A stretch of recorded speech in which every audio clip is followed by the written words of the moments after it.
Former Congressman Jesse Jackson Jr. has just been sentenced to 30 months in prison.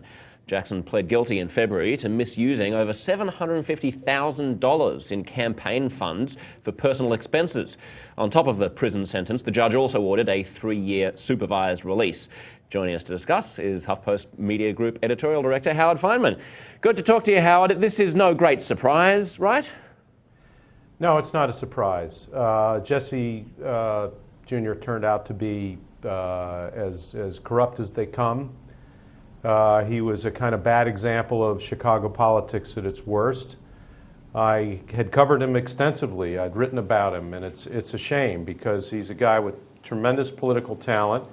I think he was dedicated to the south side of Chicago. I once took a tour with him around the south side. He showed me where his father lived and where his home was, and the other landmarks of the south side, including the empty and abandoned mills, some of which are the kinds of communities that Barack Obama himself had worked in.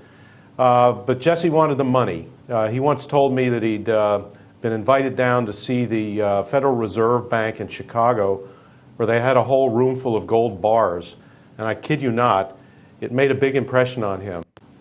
He never got all the gold bars, but he did get the 24-karat gold Rolex. Unfortunately, he got it with campaign funds. It's kind of bizarre. I mean, without expecting you to put on your psychologist or psychiatrist's hat, what do you make of the kind of cognitive dissonance in a character like that, where, as you say, he has this deep passion for and caring about poor people, and then he goes out and does something this unethical? Well, first of all, there are personal issues as well that go beyond that. I think he struggled with his weight. He probably took various kinds of diets and drugs to help deal with that. He was kind of born as a public figure under the sun of his S-U-N of his father.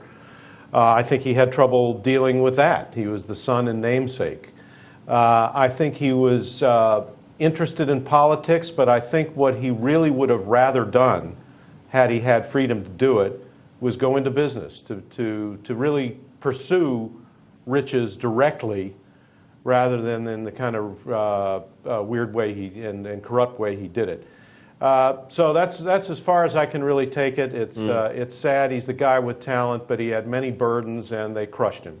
I mean, not knowing the guy, I find it easy to think of it, that it's not that sad, because I just think, you know, if you're stealing money essentially and taking money that people are giving you under one pretense, and then you're spending on a $43,000 Rolex watch, a mink cashmere cape. I mean, the things he was buying are like the things that cartoon poor people think that cartoon rich people own. Well, it was self-destructive to engage in a little pop psychology, Josh. I mean, he was highly self-destructive. I think he hated the life he was in, and he was trying to both justify it and blow himself up at the same time.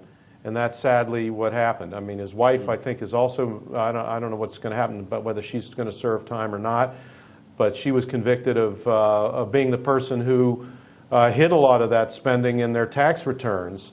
So it's a sad, I know him well enough to know that he was a talented guy who was just torn apart by his own demons, and it's too bad.